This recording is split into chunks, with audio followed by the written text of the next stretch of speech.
Oui, merci Monsieur le maire, mes chers collègues. Le taux de rotation des logements dans le parc social de la ville de Paris est de 4,8% en 2020 et ce, juste avant d'ailleurs l'effet Covid.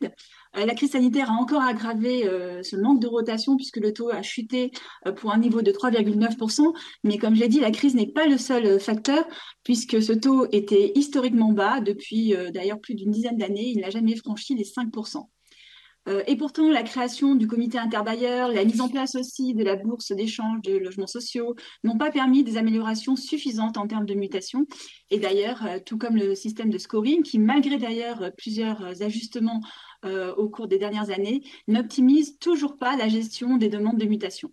Face à ce constat, notre groupe, nous nous demandons d'abord que l'Agence nationale du contrôle de logement social effectue un rapport sur la rotation au sein du parc de logement des bailleurs sociaux de la ville de Paris afin d'identifier et de quantifier l'ensemble des facteurs liés à la diminution du taux de rotation de ces logements, et ce depuis 10 ans.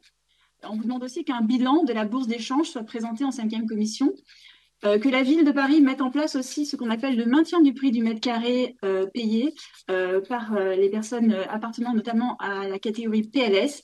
Je prends un exemple, par exemple, très concret. Si une personne âgée qui habite un logement qui n'est plus adapté à la taille de son foyer, si elle décide de le changer, bah, c'est vrai qu'elle risque, si on ne maintient pas le prix du mètre carré, de devoir payer plus cher pour une surface plus petite. Donc forcément, elle ne va pas accepter et ça va bloquer toute la chaîne et surtout les possibilités de mutation puisque ce logement ne va pas se libérer.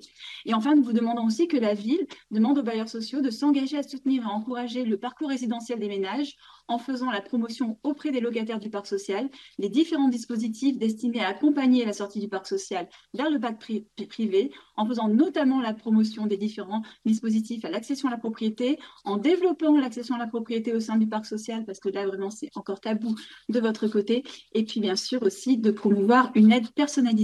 Je vous remercie.